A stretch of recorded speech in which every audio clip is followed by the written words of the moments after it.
भगवते वासुदेवाय। जय राधा माधवा कुंज बिहारी। जय राधा माधवा कुंज बिहारी। जय गोपी जन वल्लभा गिरिवरधारी। जय गोपी जन वल्लभा गिरिवरधारी। यशोदानंदन व्रज जनरंजन। यशोदानंदन व्रज जनरंजन। यमुनतीरावनचारी।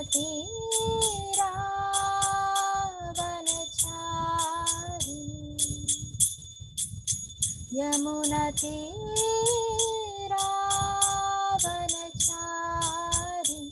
जय राधा माधव कुंज बिहारी। जय राधा माधव कुंज बिहारी। जय गोपी जन वल्लभा गिरिवरधारी।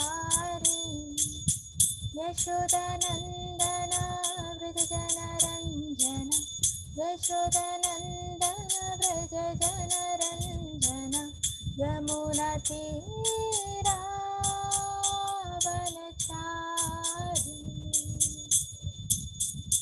जय राधा माधवा कुंज बिहारी। जय राधा माधवा कुंज बिहारी। जय राधा माधवा कुंज बिहारी। जय गोपी जन वल्लभा गिरिवरधारी। जय गोपी जन वल्लभा गिरिवरधारी। यशोदानंदन व्रज जनरंजन। यशोदानंदन व्रज जनरंजन। यमुनतीरावनचारी।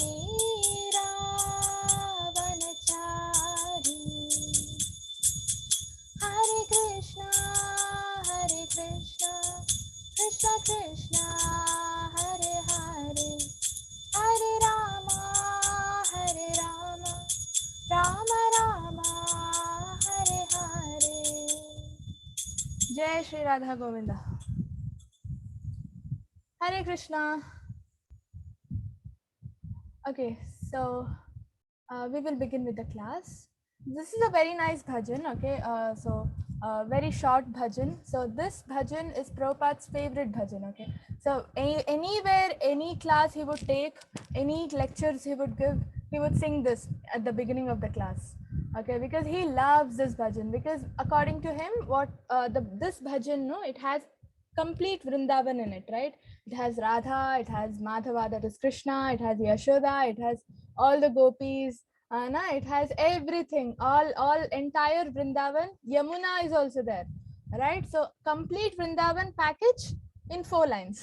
So that's why this is a short bhajan but very powerful, okay, because it has Vrindavan in it. And that's why Prabhupada always used to sing this bhajan wherever he used to go. And yeah, so now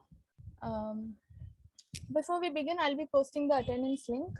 Okay, I'll be posting it 3 times. So in case, okay, one moment.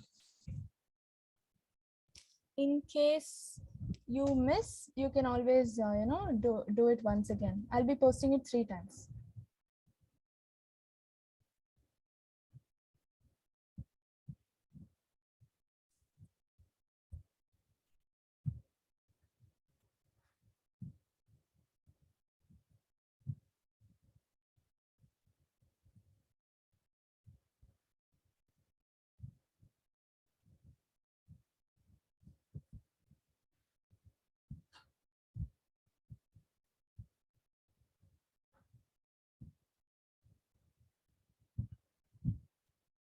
So you can see the screen.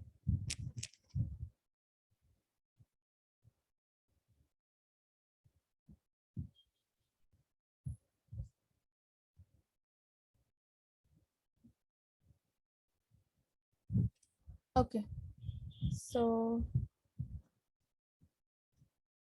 today is chapter 1, day 1, chapter 1.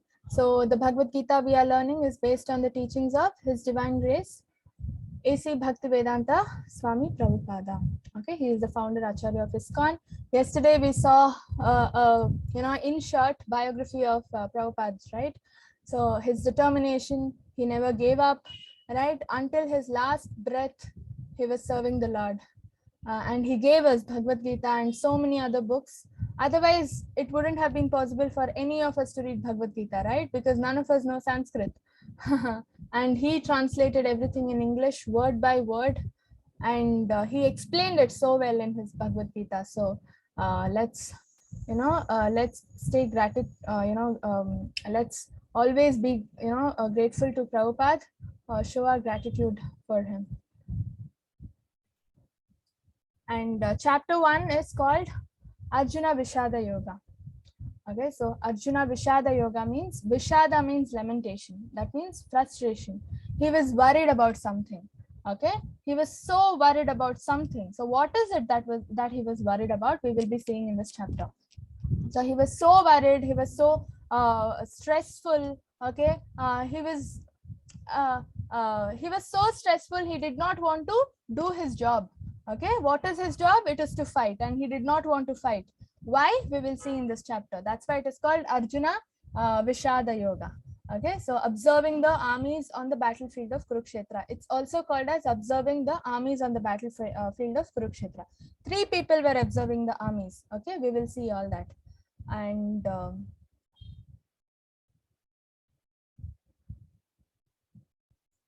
who are those 3 people? We will see. Okay, it was Dhritarashtra, okay, Duryodhana, and obviously Arjuna. Okay, these 3 people were observing the battlefield. That's why the name, the title can also be given as observing the armies on the battlefield of Kurukshetra. 3 people in 3 different perspectives they were observing. Okay, and can you hear me clearly, all of you? Is there any voice break, or is my voice low or anything as such? If there's anything as such, let me know. You can hear me clearly? Okay. So, yeah.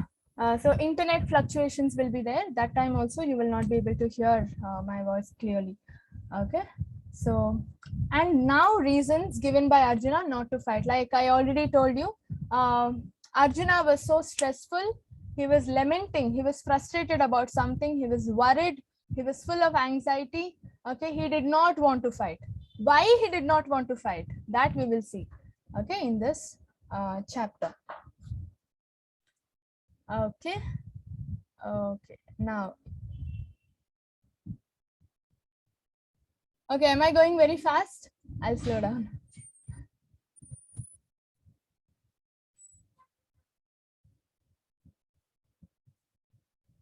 Okay, so here in Bhagavad Gita class, have an open mind to learn. Okay, come with an open mind. I see a lot of you have already attended Bhagavad Gita class before. So still, come with an open mind, as in learn something new. Okay, every class take something new with you.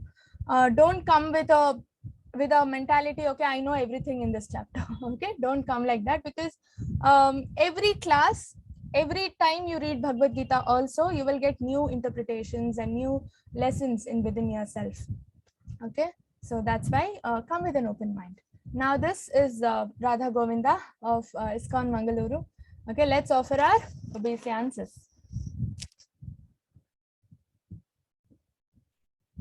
Now we will start with the Mangalacharan. Om Ajnanatimirandasya Jnananjanashalakaya Chakshurunmilitam Yena Tasmai Shri Gurave Namaha. Namo Vishnu Padaya Krishna Preshtaya Bhutale Srimate Bhaktivedanta Swamin Niti Namine. Namaste Saraswati Devi Gauravani Pracharini Nirvishesha Shunyavadi Paschatya Deshatarine. Jaya Shri Krishna Chaitanya Prabhu Nityananda Shri Advaita Gadadhara Shri Vasadi Gaura Bhakta Vrinda. Hare Krishna, Krishna Krishna, Hare Hare, Hare Rama, Rama Rama, Hare Hare. Okay. Hare Krishna. So this, from today's chapter, what are we going to learn? Just, in one thought or one slide, if I have to show, it is going to be this. All of us make mistakes, okay? But what makes the difference is what you do after making the mistake, okay? All of us make mistakes. We are all human beings, right? So we need to understand that everybody make mistakes, but how many of us learn from the mistakes? They become winners. Only after you learn from your mistake, you become a winner in your life. Okay. So also, if you have not made any mistake, that means you've not done anything new in your life. Okay. So because when you do anything new, because it is new, we all tend to make mistakes. We don't know, we are not perfect, right? We are never perfect. That's why we are all human beings. That is the reason we all make mistakes. Like, it's very common. And anytime do something new, obviously, see, when you're say you're in 4th standard right now, if you're asked to recite ABCD till Z, obviously you will do it without mistake. But if in case you were in LKG or UKG, obviously you will make mistakes. Why? Because it is new to you, right? ABCD is, you are learning it for the first time, so obviously you will make mistakes. So that is why you should always learn something new. No, don't worry if you make mistake, but you have to always learn from your mistake. You have to note down, okay, this is the mistake I made last time. I will not repeat the mistake this time. If you repeat, it is wrong. Okay, don't repeat, make new mistakes, but learn from the mistake all the time. Okay, this is the mistake I did last time. Fine. This time I will correct it. I will not repeat it. Okay, so that is the lesson you got to take back. See, you have to own your mistake. I did the mistake. Yes, I did the mistake last time. Now I will correct the mistake. That's how you fix it. And then you will learn from it. And then you will move on. Next time when you do it, you will not make the mistake. Okay, this is the approach we all got to follow in our lives. Okay, this is one thing that Bhagavad Gita teaches you from the first chapter, because Arjuna gave up, right? He told, I don't want to fight. But later on, he realized his mistake. In the 2nd chapter, he said, no, I think I'm doing something wrong by giving up, by not fighting. So then he asked Krishna, okay, Krishna, you please guide me. I think I'm doing something wrong. Now you please guide me. Okay, see, he realized that he's doing the mistake. He owned it, right? He said, okay, by not fighting, maybe I'm doing a mistake. I don't know, but I want to correct it, right? That is the attitude we all have to have in our lives. Only then we will win in our life. Okay. And yeah, why ISKCON's Bhagavad Gita, like we saw last time in the last class yesterday, ISKCON follows a very bona fide disciplic succession, right? I already told you yesterday. From Krishna it starts directly from Krishna. Krishna narrates it to the Vedic knowledge. Krishna narrates it to Brahma to Narada, and Narada to all the disciples. His disciple, so Bhaktisiddhanta Saraswati, and then Bhaktisiddhanta Saraswati narrates it to his disciple Prabhupada, and Prabhupada narrates it to all of us. Right? We saw this yesterday. Yeah. So here is our Guru Parampara.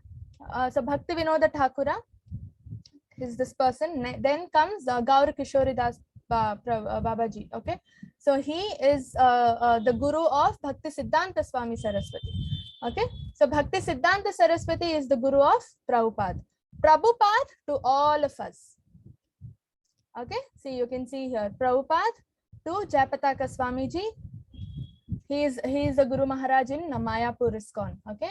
And then Jayapataka Maharaj has narrated it to Namanishta Das Prabhuji. So Namanishta Das Prabhuji, yesterday we saw, he is the president of ISKCON Mangaluru. He is the one who has organized this Gita 18 course. Okay, understand Gita in 18 days. So we all have to thank him. And he has taught all of us, right? We all have got the Shiksha Gurus, and Shiksha Gurus are teaching all of you. So this is how we need to learn Bhagavad Gita, Bhagavatam, anything, any Vedic knowledge for that matter. We have to go through the disciplic succession. Okay, otherwise, I already told you, some people will change something or narrate something incorrect, and this passes, and ultimately all of us will learn the wrong thing, which is very wrong. Okay, Krishna never encourages that. Krishna wants all of us to learn something new all the time. I mean, something correct all the time. Okay. And yeah. So the disciplic succession, I was telling you, this is a very nice example. Okay. When you keep your phone for charging, what do when you keep your phone for charging? From the plug, the wire is attached, and then you connect it to the phone, right? If there is a cut in the wire somewhere in the middle, will the current pass? Will the electricity pass through the wire? Will your phone get charged? Yes or no? Will your phone get charged? You can put it in the chat. Yes, your phone will not get charged, right? Why? Because there is a disconnect. Same thing. The disciplic succession should also be an unbroken chain. Okay. If some disciple or some guru loses the track, then everybody else will not get the right knowledge. Okay. That's why we always need to understand the guru parampara. The parampara is the succession, the chain. Okay. We need to understand the parampara and then start learning from it. Okay, here also we can see this is also a very nice example. This is a nice tree full of trees, right? I mean, full of fruits, apple tree. So this person has gone up the tree to pluck apples, right? If see, suppose there are this guy is on a very top of the tree, right? He's on the top. He cannot hold a lot of apples and then come down or jump, right? The apples will fall down and apples will become impure, right? It will become muddy or then it will cut open.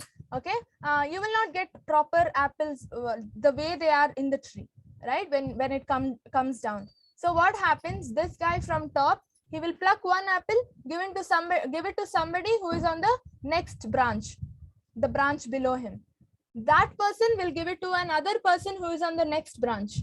That person will give it to the next person in the below branch. And then finally it comes to people who are standing down properly, in a proper condition. Apple, this is how it was on the tree. And when it comes to you also, it comes in this condition itself.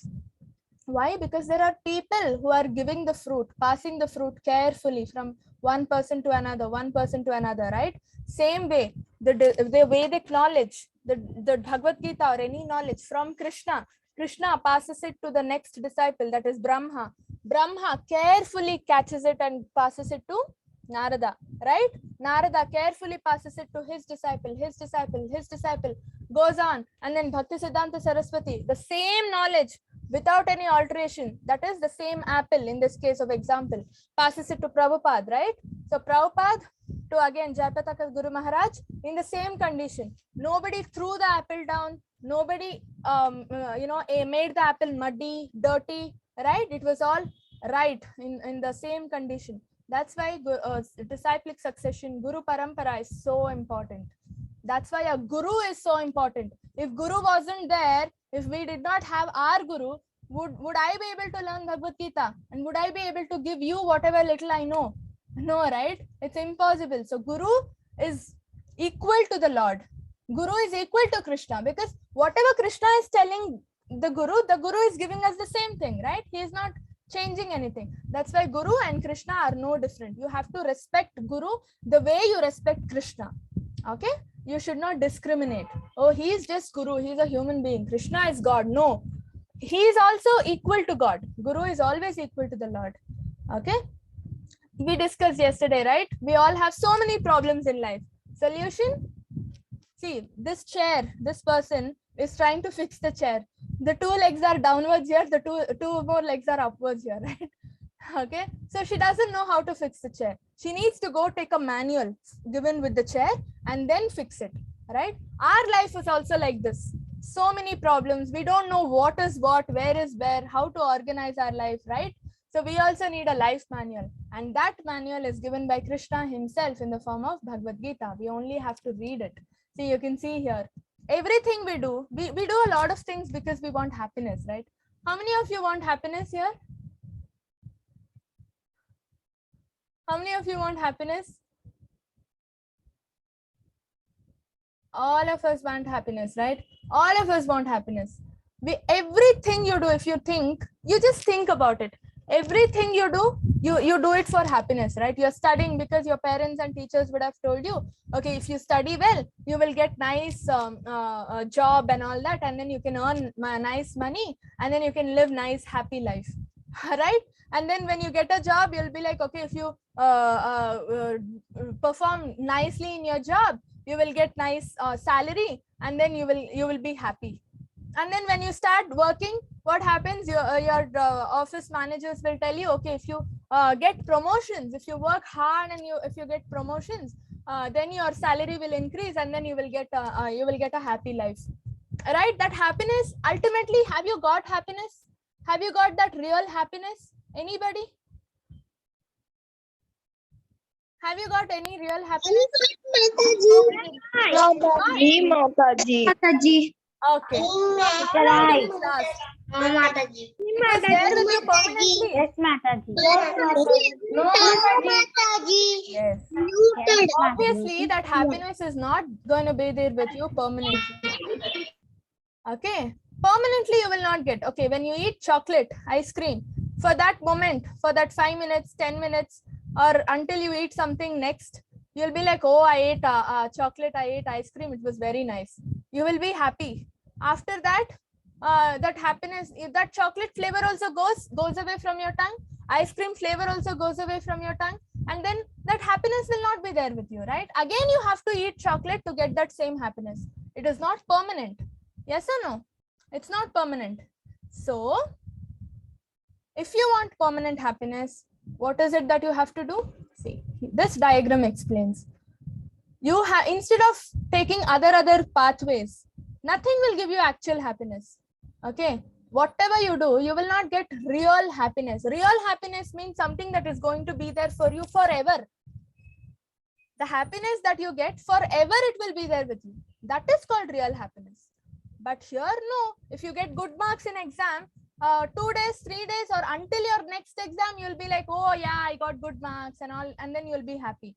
Next exam, you'll be like, no, I have to study. Last exam, I got good marks. Not this exam, no. Right? So happiness will go away. Right? It is not there with you permanently. So you have to take the path of Bhagavad Gita.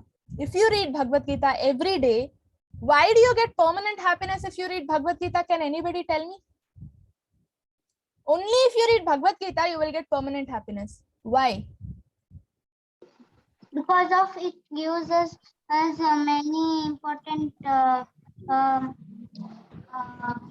meanings about it's because it gives God us and many, One person. Tell me. because it is the song or something told by God, and we are directly talking with God, so we get happy. Yes, it is something that God has told you, right? And see, always remember one thing: the moment you connect with the God, okay, you will get happiness automatically. The moment you connect with the Lord, automatically you will get happiness. And Bhagavad Gita, by reading Bhagavad Gita, you are connecting with the Lord because it is His words. Every word you are reading, every shloka you are reading is told by the Lord, right? So what happens? You will automatically connect with the Lord. If you're connecting with the Lord, you will get happiness automatically. Okay? Very important. Remember this. Okay? Yeah. Adhya, you want to say something?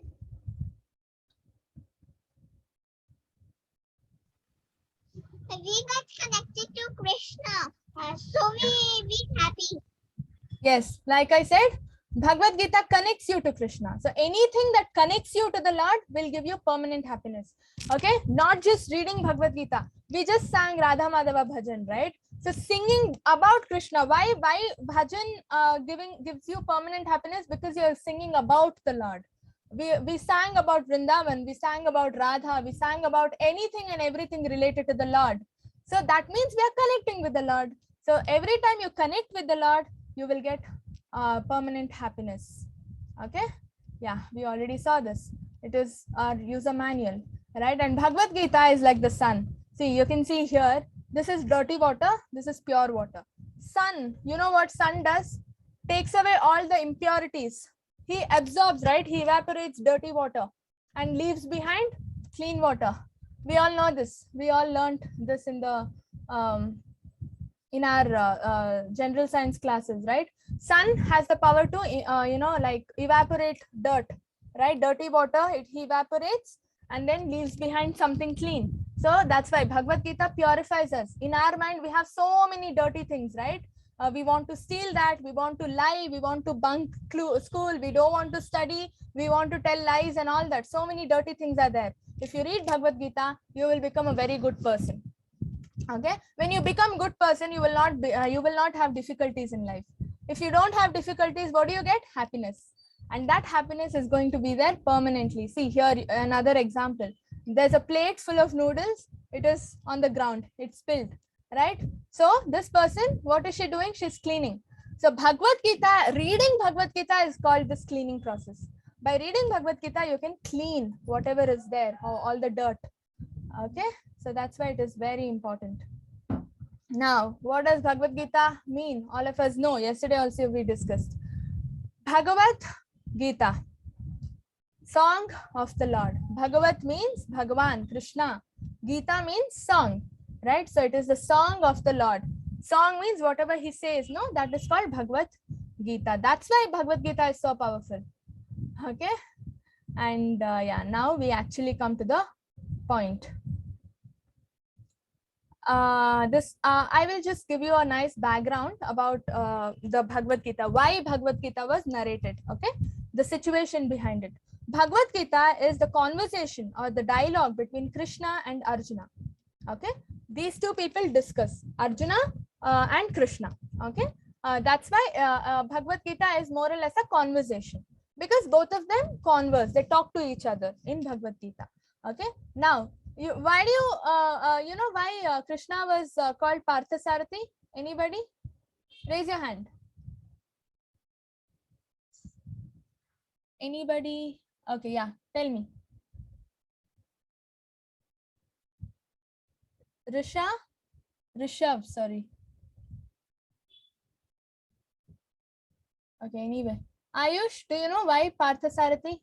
Why the name? Yes, Mataji, because Krishna was a charioteer of Arjuna, and Arjuna was known as Partha. Yes, very good. Arjuna is called Partha because he is the son of Pratha. Pratha is the other name for Kunti. Okay, Kunti's son is Arjuna, so his name is Partha, and because Kunti's other name is Pratha. Okay, yeah. Ma'am, he was called as Parthasarathi as he rode the chariot and told the Bhagavad Gita. To each question of Arjuna, Krishna told the reply as a charioteer. Yeah, so he was called Parthasarathi. Yeah, very nice. Haribol. So the same way, Krishna not only drove the chariot and took Partha's chariot forward, he also responded. Okay, see what a charioteer does, whatever the passenger in the chariot does, I mean asks orders, the charioteer does that, right? Follows the orders of the owner of the chariot. Same way, whatever Arjuna asked or wanted Krishna to respond for, Krishna responded, right? So Krishna drew the Arjuna's mind also in a forward direction, in a positive direction towards Krishna, towards the Lord, right? Arjuna had so many other thoughts in his mind. He was like, I don't want to fight and all that. He had so many reasons not to fight. But Krishna gave him proper direction and drove his mind towards Krishna, right? So that way Krishna became Parthasarathi, not just physically by riding the chariot, but also mentally by riding his mind, taking his mind in a positive direction, right? We all have to understand this. Very nice realization. Okay, and next, so Bhagavad Gita consists of 18 chapters in total. Okay, and these chapters are divided into 3 parts. Okay, the first 6 chapters are called Karma Yoga. Okay, the last 6 chapters are called Jnana Yoga. Okay, here it is mentioned Bhakti. It is called Jnana Yoga. Now, this is compared to a sandwich. Okay, how does a sandwich look? Top, one bread piece, right? One bread slice. Bottom, another bread slice will be there. All the nice, tasty stuffing, cheese, vegetables, everything is in the middle. right? That gives the taste to the sandwich. If there is no stuffing, only 2 bread slices will be there, no taste, right? So that's why middle 6 chapters is called Bhakti Yoga. Bhakti is the one which gives you the taste, which actually takes you to Krishna. Okay, that's why first 6 and bottom 6 are like bread slices, Karma Yoga, Jnana Yoga. Middle 6 is Bhakti Yoga. That is the one which is going to take you to Krishna, but that is the one which is going to give you all the pleasure, happiness, everything. The whole essence of reading Bhagavad Gita is there in Bhakti Yoga. Okay, it's very important. So that's why middle 6 chapters is very, very important when you read Bhagavad Gita or when you attend Bhagavad Gita class. Now we will come to the background. Okay, so Mahabharat. Can anybody explain what is happening? What can you see in the picture? I want new people to answer. Yes. Hare Krishna. Do you know the answer?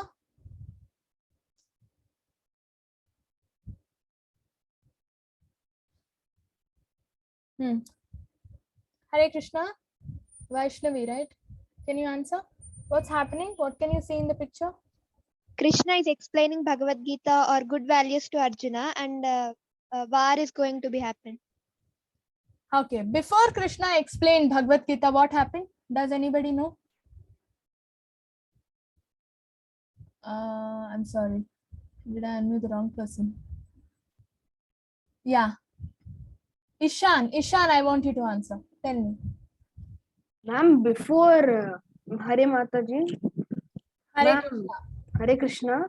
Yeah. Ma'am, before Krishna was explaining to Arjuna about Bhagavad Gita, Arjuna was scared to fight because he did not find it right to kill his relatives in a war.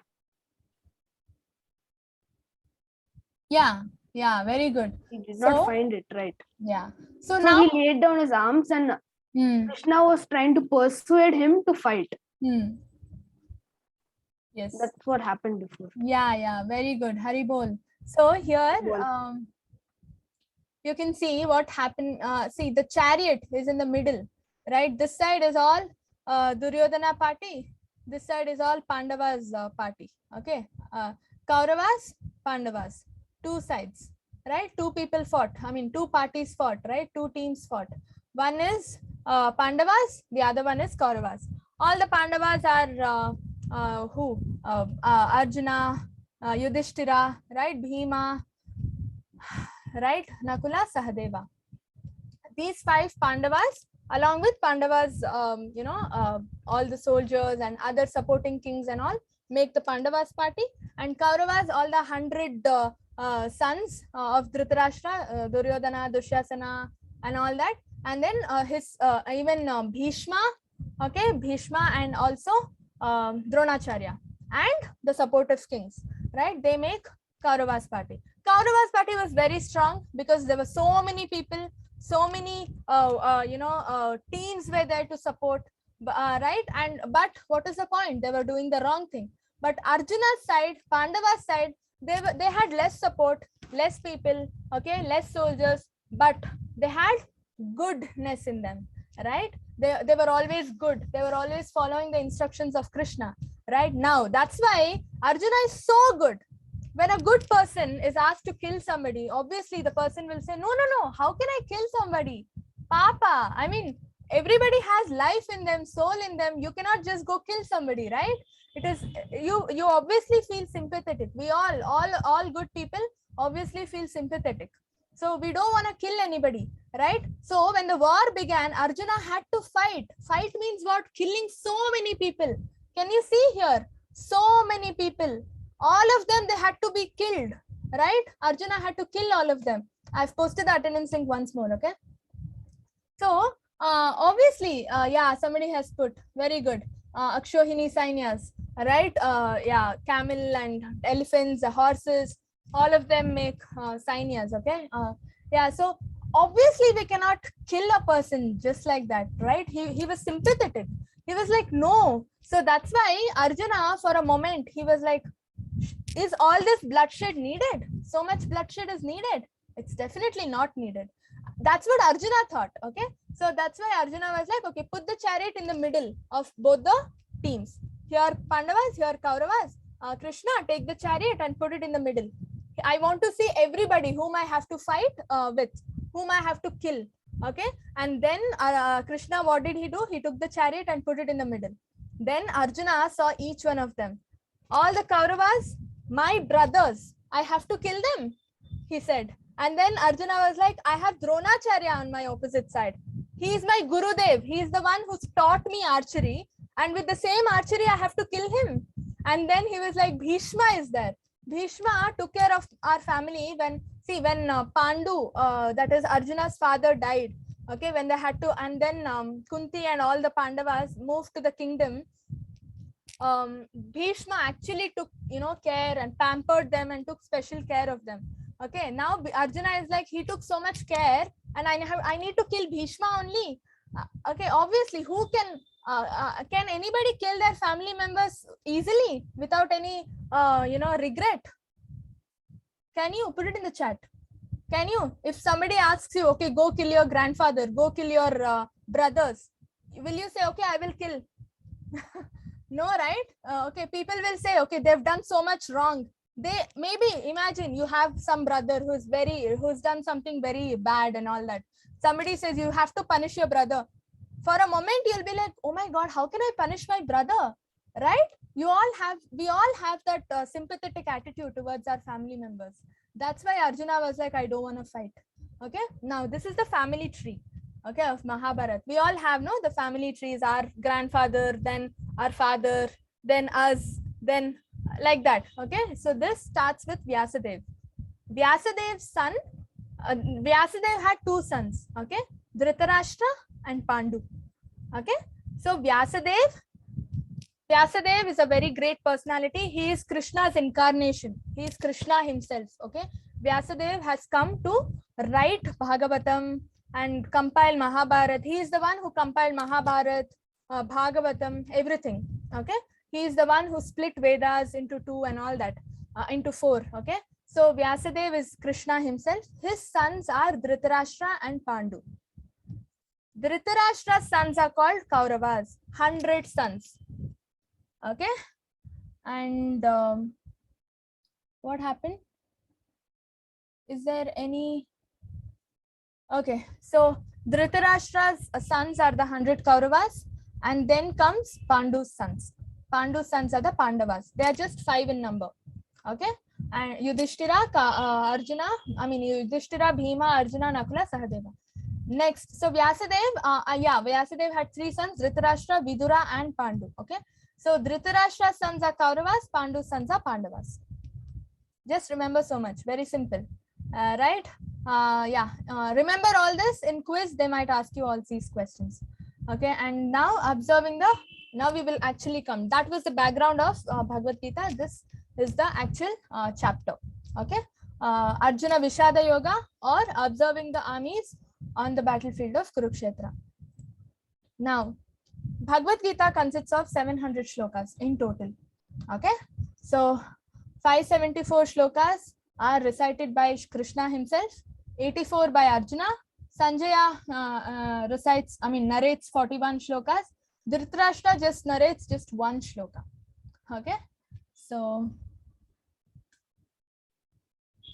here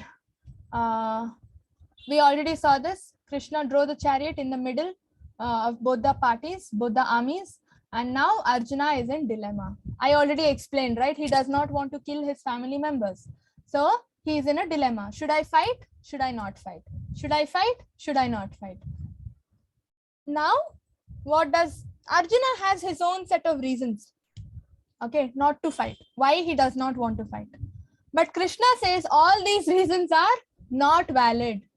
Every reason that you're giving not to fight is not correct, Arjuna. You go fight. That's what Krishna says. But when does he guide Arjuna? Only when Arjuna surrenders to Krishna and says, you please guide me. Okay, only when Arjuna falls on his feet and then joins his hands and asks, requests, please, Krishna, please help me, please guide me. I don't know what to do. I'm in a dilemma. That's when Krishna says, fine, I will guide you. I will accept you as my disciple, and then I will become your guru and I will guide you. Okay. So this is one lesson we all got to take back. Okay. Like I already told you, that is the importance of a guru. Guru is the one who is going to hold your hand and take you to the destination correctly, on the right path. What is the destination? Krishna. We all want Krishna, right? We all want moksha. Nobody wants to stay in this world, because this world we always have to suffer. See, you have to study, you have so many difficulties. Somebody will hit you, somebody will scold you. You have to take so much of difficulty, right? You have to face problems every day. Sometimes you have to face punishment even if your mistake is not there. Why? Because of your previous karma. You would have done something wrong in some janma. That punishment you are taking now. See, simply you have to take punishments. But if you go to Krishna Loka, Krishna, no punishments at all. It is only happiness, right? So for that, we have to connect with the Lord and then go to Krishna. How do you connect with the Lord? Guru will help you connect with the Lord. Guru is the one who is going to guide you and take you forward. Okay, so that's why we always have to surrender to our Guru, like the way Arjuna did. Arjuna also surrendered to Krishna and said, Krishna, you are only my Guru right now. You only help me, guide me. I will do whatever you say. Okay, so that is what is happening. So we will see the first chapter consists of the reasons why Arjuna did not want to fight. We will see the reasons one by one. Okay, first shloka. Okay, anybody wants to recite? Okay, if you have raised your hands for the previous question I asked, please lower your hands. Otherwise, I will unmute you. Okay, who wants to recite? Suryansh. Okay, Mataji. Yeah.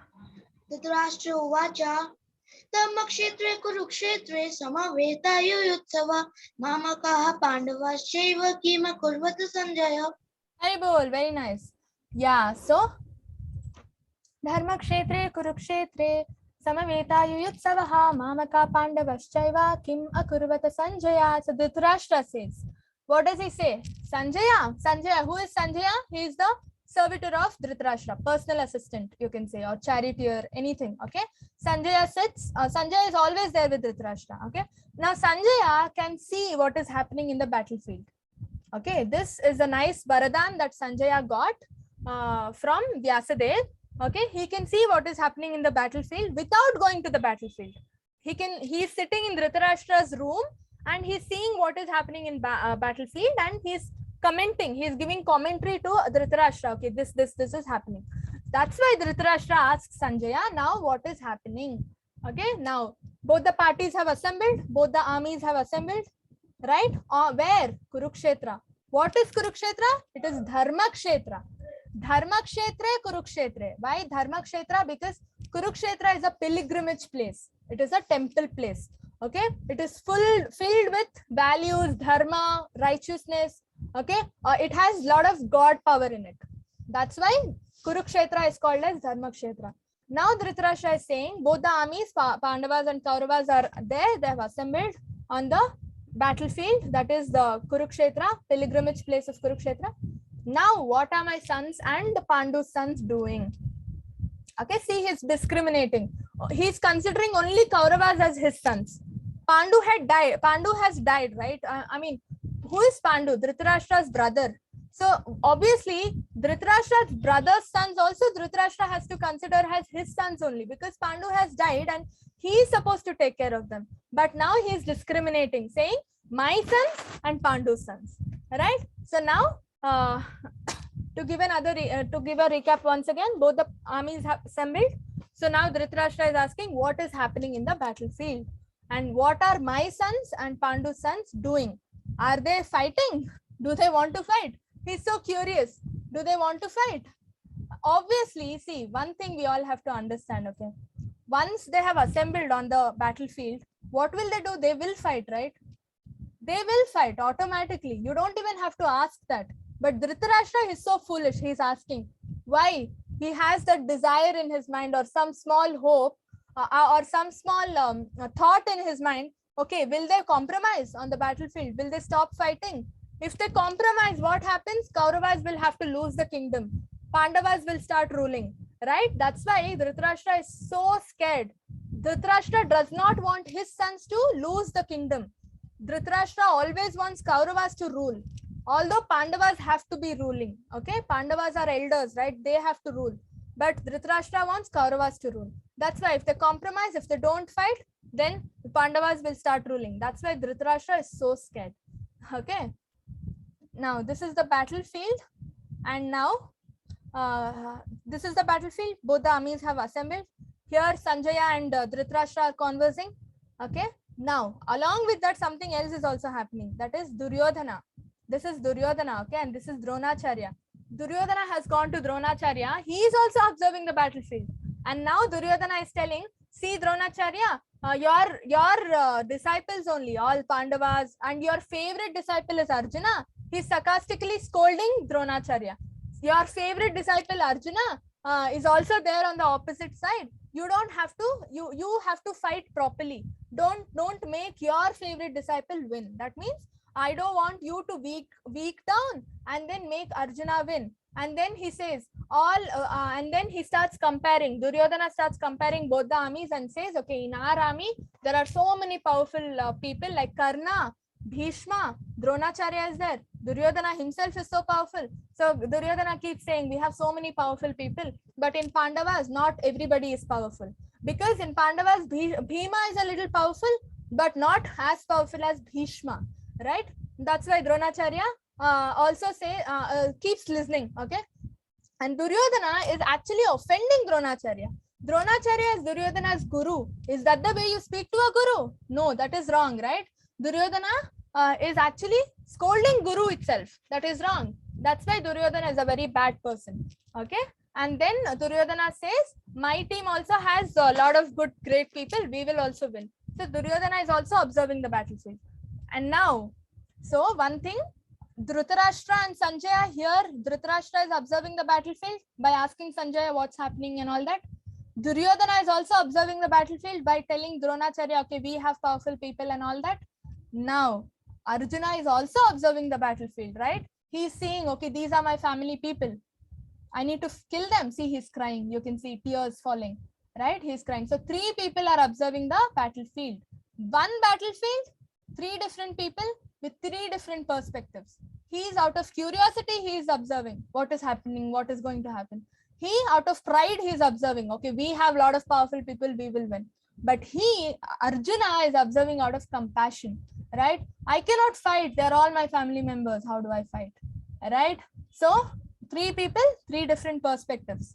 That's why the title can also be given as observing the armies on the battlefield of Kurukshetra. Okay, now, like I said, the different reactions here you can see. He's so curious. Okay, we already saw this. He, out of rigor, pride, out of ambitiousness, right? Duryodhana, he wants to see the battlefield. Arjuna, he's lamenting. He is like feeling sympathetic. He's crying, literally, right? Now, now the war begins. Okay, the war begins as in the initial formalities, that is blowing the conch shell and all that starts. Krishna first blows his conch shell. What is the name of Krishna's conch shell? Anybody knows? Who knows? Yes.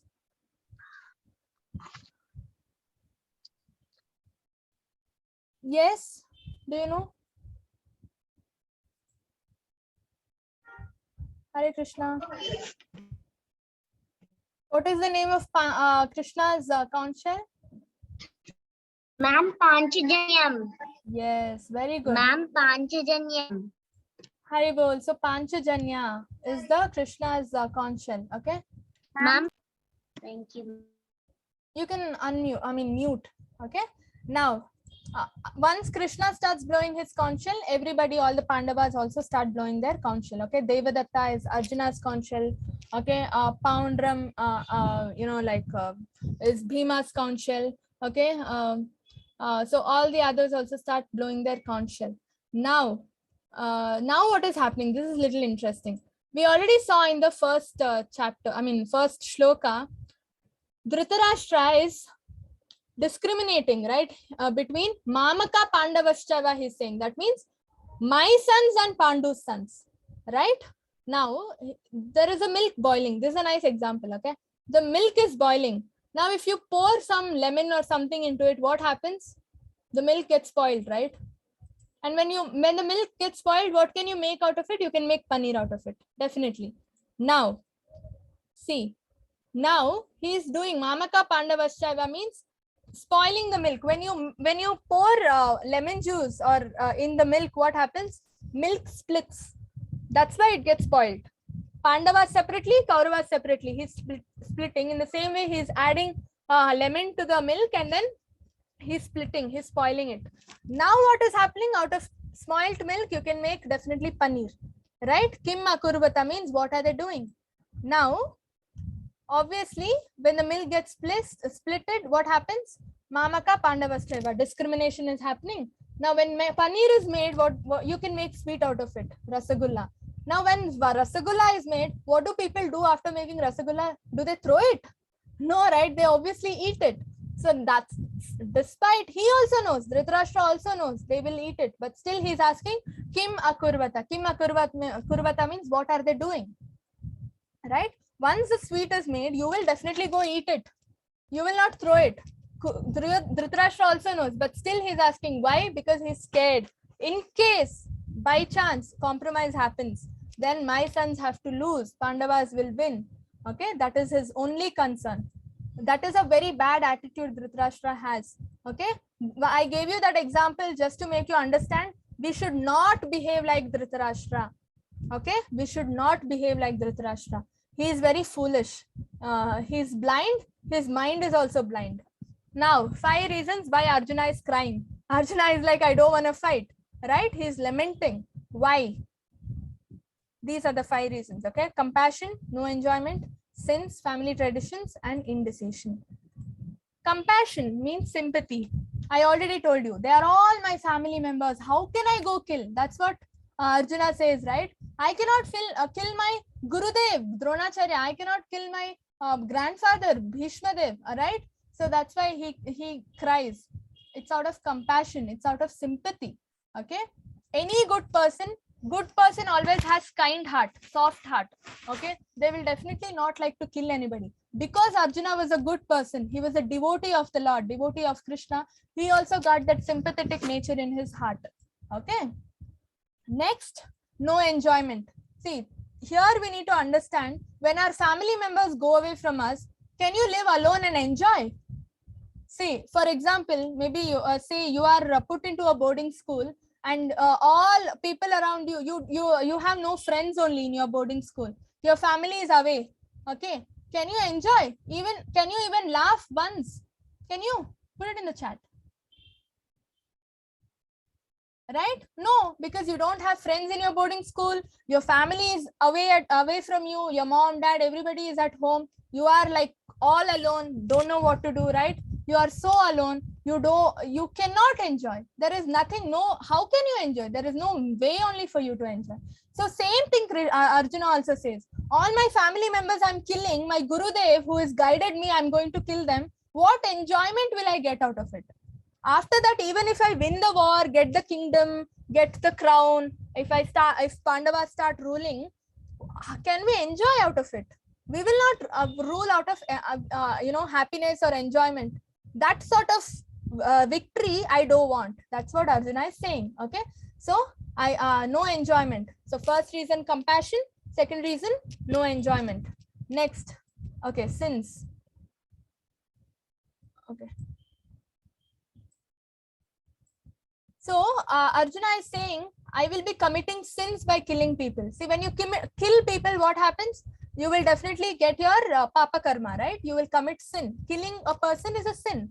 So I'll have to kill not just one person, 2 people, no, so many people, right? And that too, Gurudev also, right? So it becomes all so many Brahmana. Gurudev means Brahmanas, right? Killing a Brahmana is very, very, it's a very most highest sin.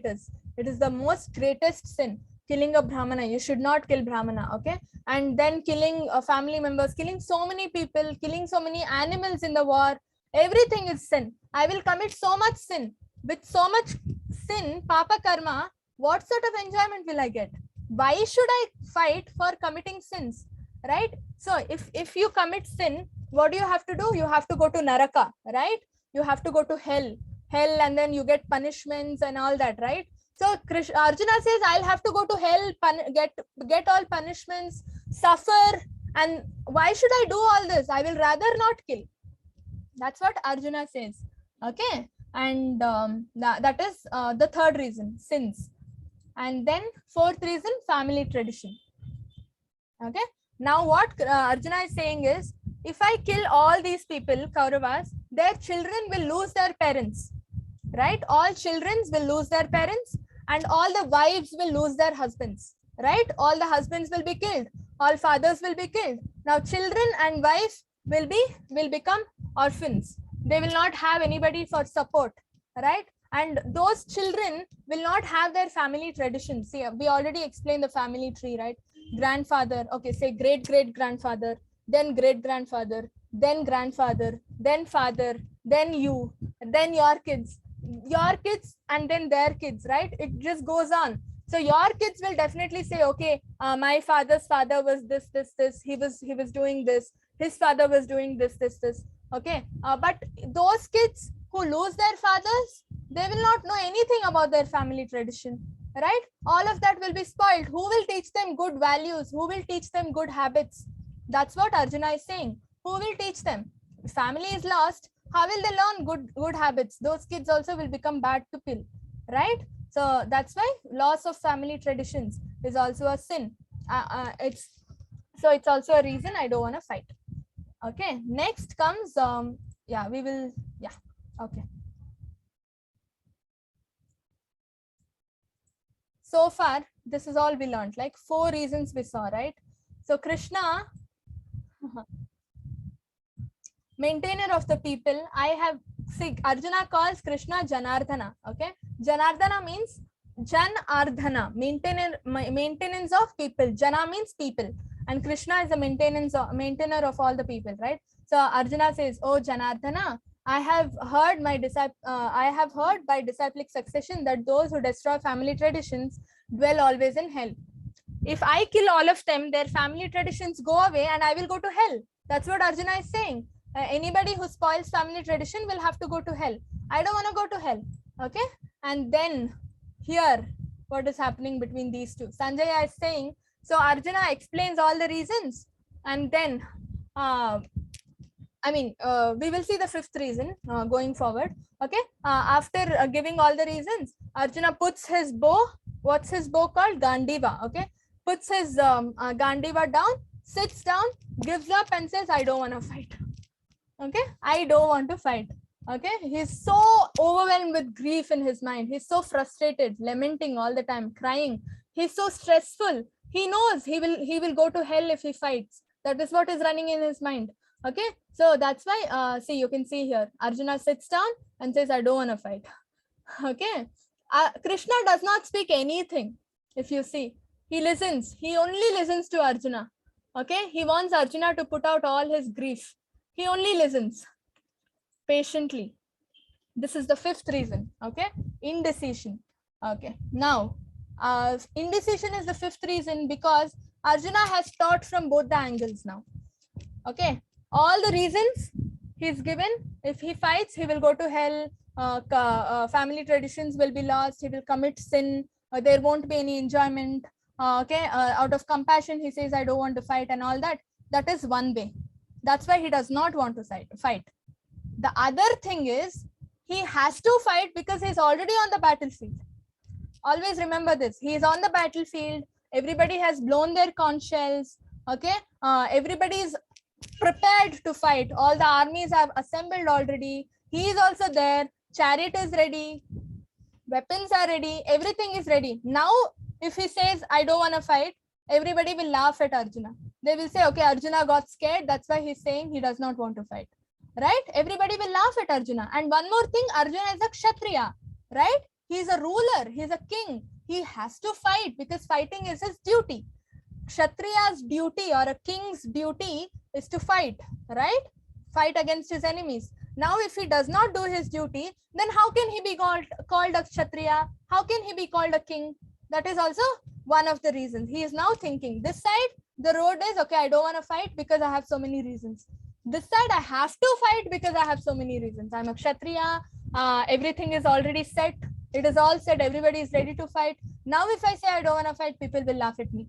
Now he has two roads. Which one should he take? Right? He is in a dilemma.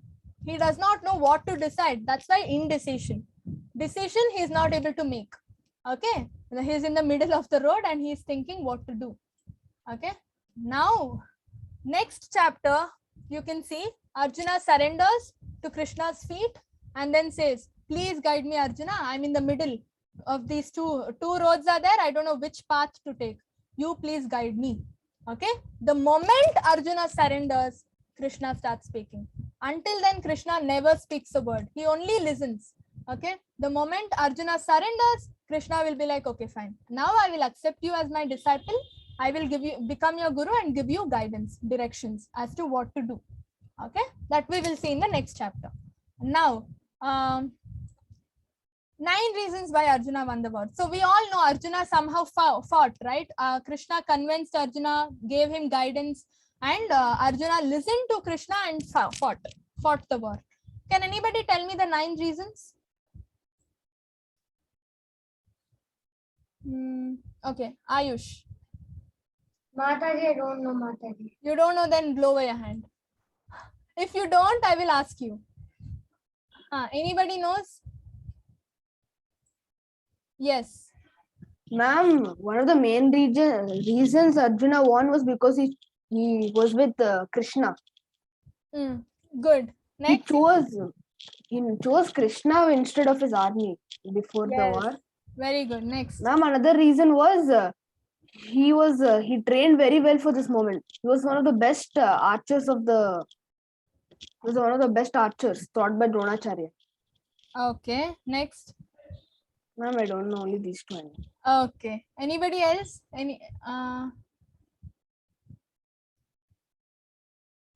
Yes. Sia, right? Yeah. Yes, it's Sia. Dharma Kshetra and the divine chariot. Yes. The flag. Yeah. Kapadvaja. Yeah. Kapadvaja. The Shankhanada. Yes. Bow. Tyakta Jivita. The Moksha Ekadashi. Bhagya Lakshmi and the Rishikesha. Very good. Hari bol. Okay, so these were the 9 reasons why Arjuna won the war. Okay, first one, Dharma Kshetra. I already told you, Kurukshetra is a pilgrimage place. It has a lot of God power in it. It is a punya place. Okay, all good deeds are there. It is a lot of powerful. It is auspicious. Okay, that is one reason, Dharma Kshetra. Next, divine chariot. So this chariot, who had given Arjuna the chariot? Anybody knows? Yeah, Suryansh. Agnideva. Fire god. Very good. Okay, so chariot was given by a fire god, and that's why the chariot in itself was so powerful. Okay, that is one more reason. Next, see, Dharma Kshetra is a reason because I told you Punya Kshetra or auspicious place filled with God power will support only good people. Pandavas are good people. So fighting in Kurukshetra will help only Pandavas. Kauravas will lose because such God power, God influenced places will not support bad people. Okay, that's why Dharma Kshetra, fighting in Kurukshetra was the reason for Arjuna's victory. And then divine chariot because it was given by the demigod. And then Kapidvaja because the flag had Hanuman, Lord Hanuman on it. Hanuman is who? Hanuman is was responsible or helped Rama win the victory, win the battle against Ravan, right? So where there is Hanuman, there is victory. Okay, because Hanuman is the greatest devotee of Lord, right? And Hanuman is the one who helped Ram win. So wherever Hanuman is there is victory. So Hanuman was there on the flag of Arjuna. So obviously that is the reason, one of the reason. And then Shankanad. When Krishna and all the Pandavas blew their conch shells, what happened? Kauravas were shook. Their confidence level went down because Arjuna and Krishna's and all the Pandavas were so confident. Why? Because they were on the right path.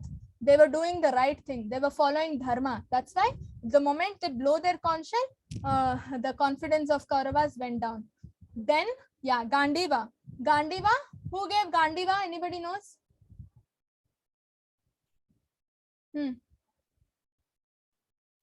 Yes. Hare Krishna. Who gave Arjuna Gandiva? I was about to lower my hand. Okay. Ayush. Agnidev gave him the Gandiva when he fought with Indra to win Indraprasth, ma'am. Agnideva, Varunadeva. Okay. Yeah, correct. Hare Krishna. And you can put your answers in the chat also. It's not just that you have to always raise your hand and answer. Okay. So Gandiva is a very powerful weapon that he got. Then Tyakta Jivita, I'll explain. And then Mokshada Ekadashi. So it was an Ekadashi day. Okay. So Ekadashi day was the day Lord Shiv gave him Pashupatastra. Astra. Okay. He did not give him Gandiva. Gandiva was given by Varunadev. Okay. So Mokshada Ekadashi is also one more thing. The day they fought was Ekadashi.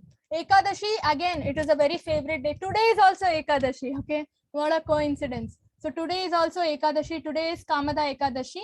And Ekadashi is a very, very favorite day for the Lord, okay, for Krishna. So obviously, Krishna will help his devotees win the war during Ekadashis. Okay. And then Bhagyalakshmi. So where there is Krishna, Krishna's wife, Krishna's devotee, Lakshmi Devi will also be there. Bhagyalakshmi means goddess of fortune, right? So obviously, Pandava's side, Krishna was there. So obviously, goddess of fortune was also there. Okay, the main reason, ultimate reason was Rishikesha. Krishna was himself there with Pandavas to guide him. Okay, this is very important. Forget about all the 8 reasons. The main reasons is Krishna was there with Pandavas to guide them. If Krishna is there, everything is there.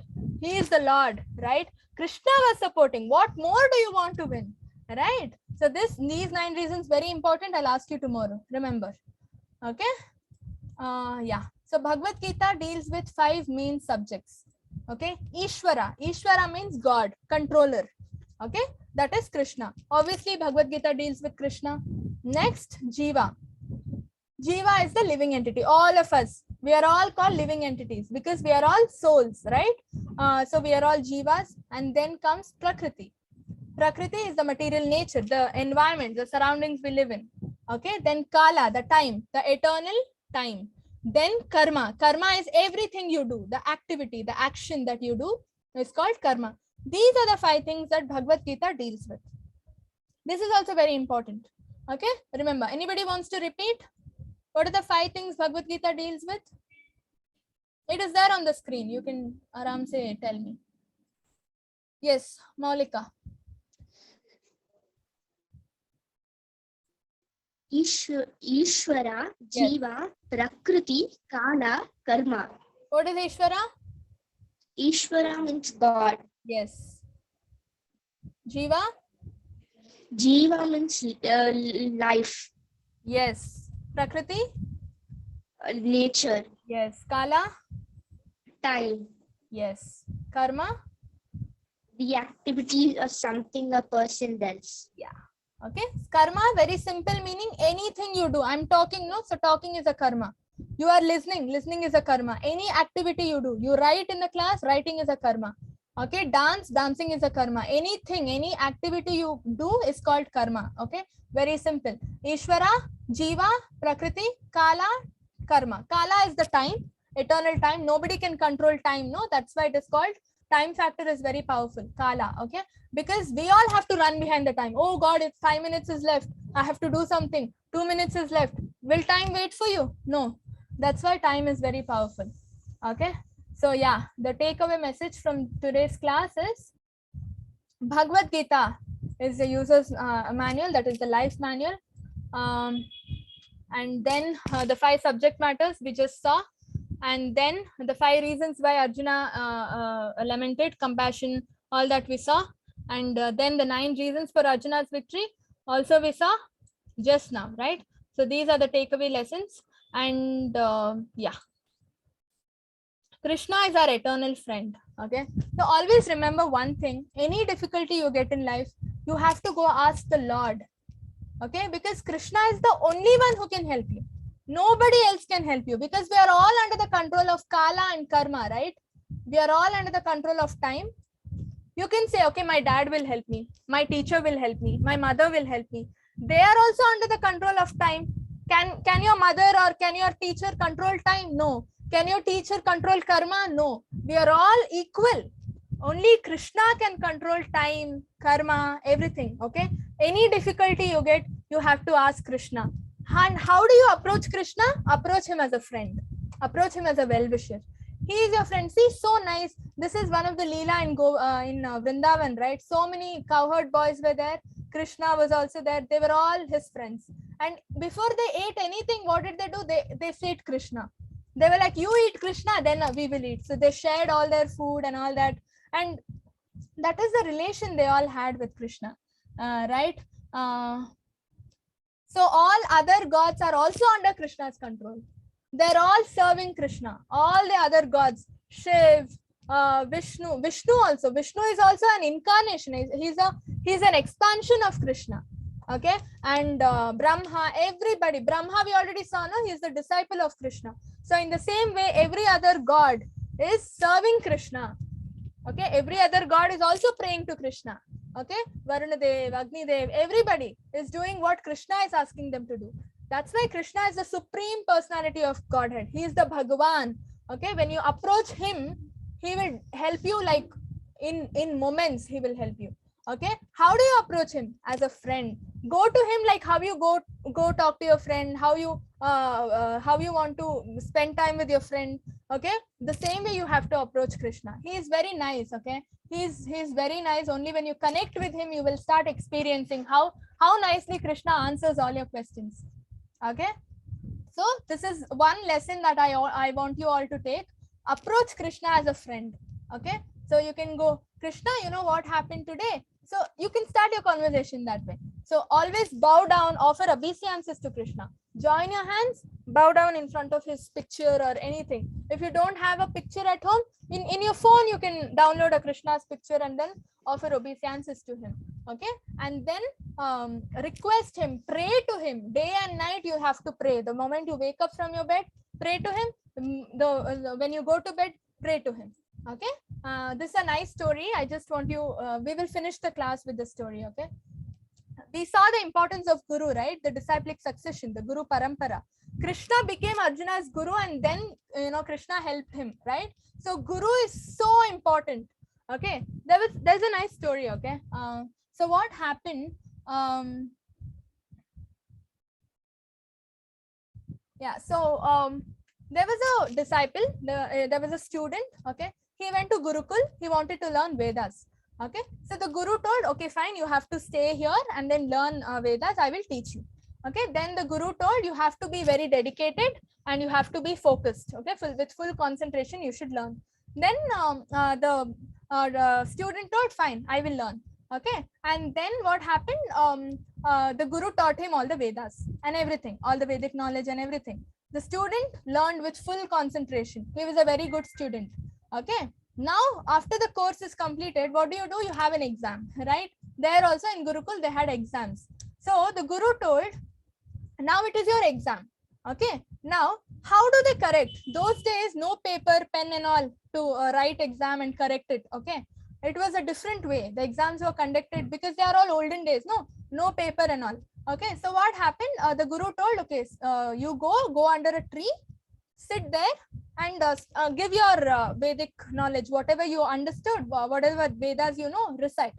Start reciting. Okay, now there is a rule to be followed. Okay, the student already knows the rules. The Guru has already told the student the set of rules to be followed. That is, we also know, before you start anything, what do? You do Ganesha Puja, right? Because Ganesha is Vigna Vinashaka. He will eradicate all the obstacles in the path. So you will have to do Ganesha Puja, then Saraswati Puja, and all that different pujas you do, different gods to do your task, right? Same way, the student also went under the tree before he started his exam, that is reciting Vedas. What did he do? He did Ganesha Puja. He said he chanted Ganesha Sloka. Okay. Now the Guru also says one thing. After you recite, after you complete your examination, what happens? All the some of the leaves from the tree will fall down. You have to count the leaves. Okay. If 5 leaves fall down, 5 mistakes you've done. And if you 6 leaves fall down, 6 mistakes you've done in your exam. Okay. So number of leaves equals number of mistakes you've done in your exam.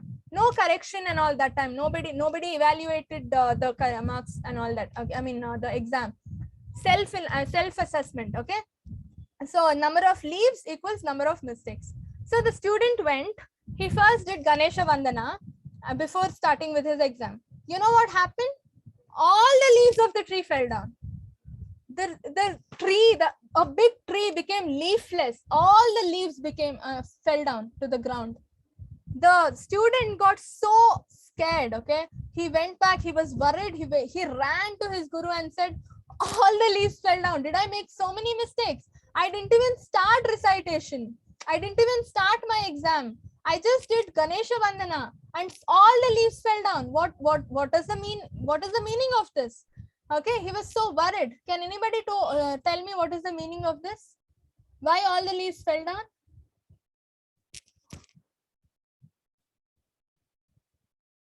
Sai Swaroop, tell me.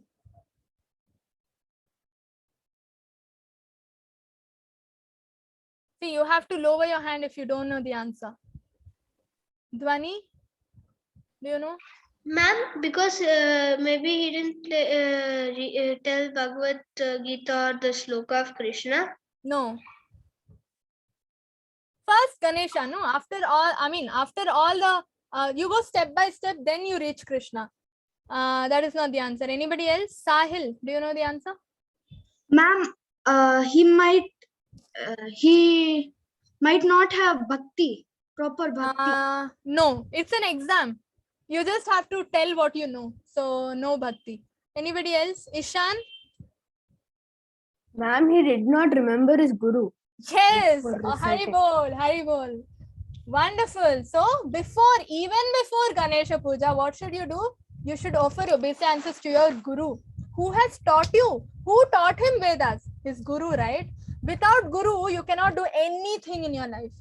It becomes a failure. You have to remember your guru, offer obeisances unto your guru, and that is the importance of guru. Without guru, you should not even learn anything.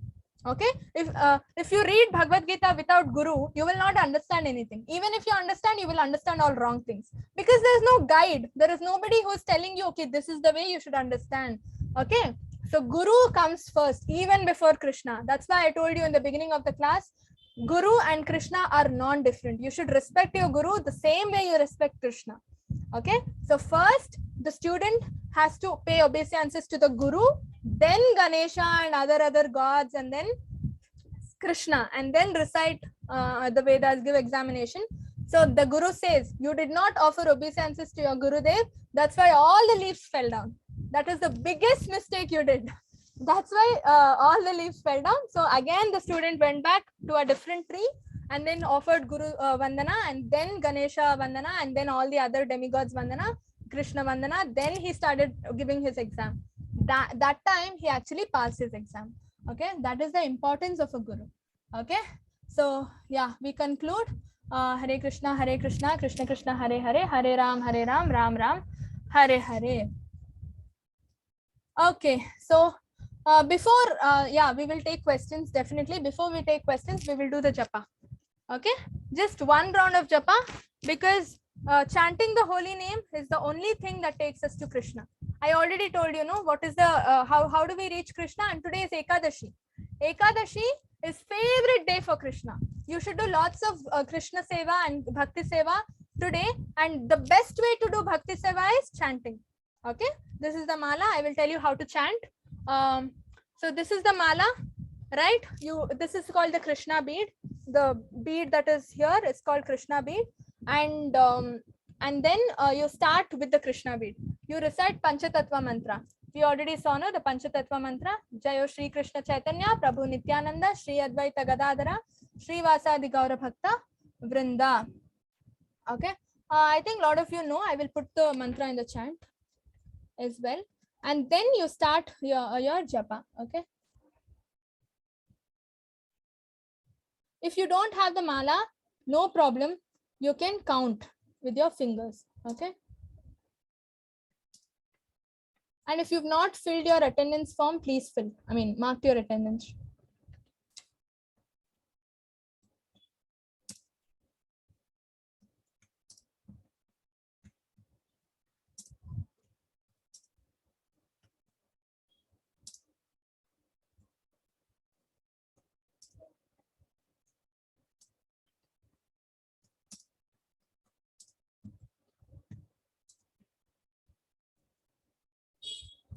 Okay, I've put it in the chat. Did I put it? Okay, one moment. Okay, we start here. We recite this mantra, Panchatattva mantra on the Krishna bead here, and then you start your japa. Okay, you finish your japa, and then all the beads you cover, and then you come back to the same Krishna bead where you started, and then you end it. Okay, today is Ekadashi, and chanting in a group like this gives a lot of happiness to Krishna. Okay, Krishna will bless us, help us, and take us back. We can go back to Godhead very easily if we chant the Hare Krishna Maha Mantra. Okay, so here we chant Panchatattva mantra, and all the beads you chant Hare Krishna Maha Mantra. That is Hare Krishna, Krishna Krishna, Hare Hare, Hare Ram, Rama Rama, Hare Hare. Okay, how to chant with the japa bag, I will show you tomorrow. Okay, let's begin. Jayo Shri Krishna Chaitanya, Prabhu Nityananda, Shri Advaita Gadadhara, Shri Vasadi Gaura Bhakta Vrinda. Hare Krishna, Krishna Krishna, Hare Hare, Hare Ram, Ram Ram, Hare Hare. Hare Krishna, Krishna Krishna, Hare Hare, Hare Ram, Ram Ram, Hare Hare. Hare Krishna, Krishna, Hare Hare, Hare Ram, Ram Ram, Hare Hare. Hare Krishna, Krishna, Hare Hare, Hare Ram, Ram Ram, Hare Hare. Hare Krishna, Krishna, Hare Hare, Hare Ram, Ram Ram, Hare Hare. Hare Krishna, Krishna, Hare Hare, Hare Ram, Ram Ram, Ram, Hare Hare. Hare Krishna, Hare Krishna, Hare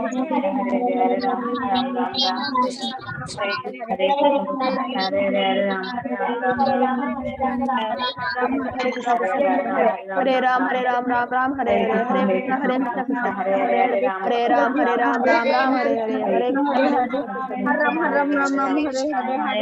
Ram, Hare Hare, Hare Krishna, Krishna, Hare Hare, Hare Ram, Ram, Hare Hare,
Hare Krishna,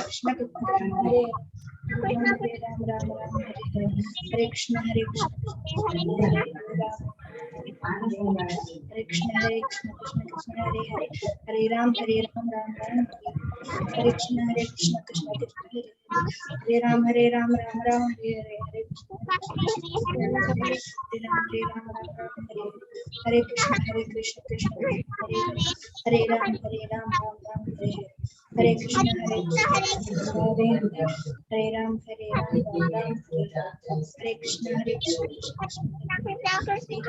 Ram, Ram Ram, Hare Hare, Hare Krishna, Krishna Krishna, Hare Hare, Hare Ram, Ram Ram, Hare Hare Krishna, Krishna Krishna, Hare Hare, Hare Ram, Ram Ram, Hare Hare, Hare Krishna, Krishna Krishna, Hare Ram, Ram Ram, Hare Hare Krishna, Krishna Krishna, Hare Hare, Hare Ram, Ram Ram, Hare Hare, Hare Krishna, Krishna Krishna, Hare Hare, Hare Ram, Ram Ram, Hare Hare, Hare Krishna, Krishna Krishna, Hare Hare, Hare Ram, Krishna Krishna Krishna, Hare Ram, Ram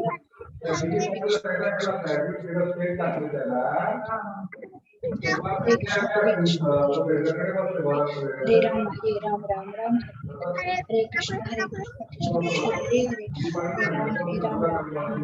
Hare Hare, Hare Krishna, Krishna Krishna,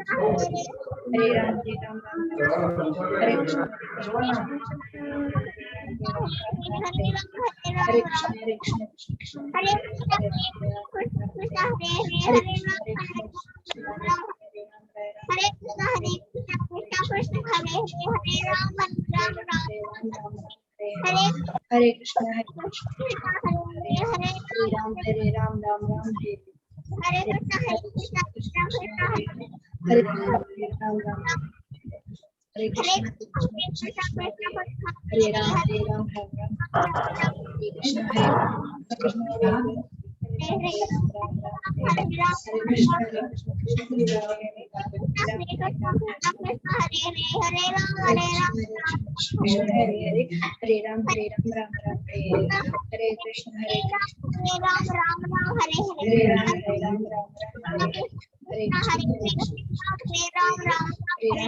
Hare Ram, Hare Krishna, Krishna Krishna, Hare Ram, Hare Krishna, Hare Krishna, Krishna Krishna, Hare Hare Krishna, Hare Ram, Ram Ram, Hare Hare Krishna, Krishna Krishna, Hare Ram, Ram Hare Krishna, Hare Ram, Ram Ram, Hare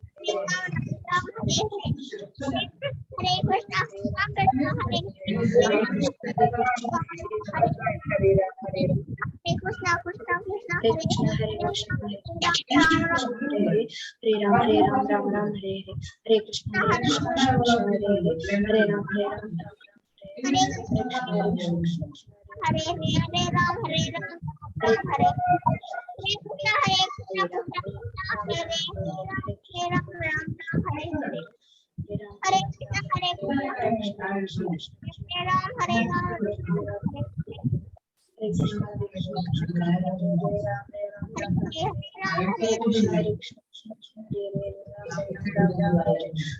Krishna Hare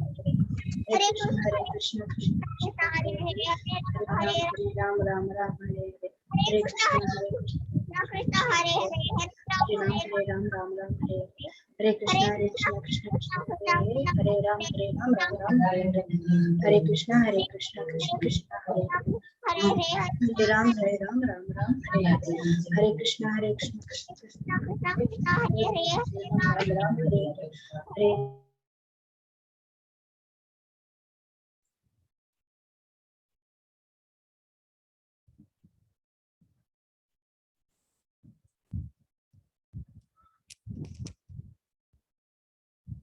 Hare Ram, Ram Okay, so if you're done, we can start with the Q&A session. If you have not done, continue to do your japa. Okay, those who are done can ask me the question, but ask me the question after you're completing your japa. Okay. Yeah, you can mark your attendance. I've already put it in the list. Please turn your videos on. Those who've raised your hands, please turn your videos on.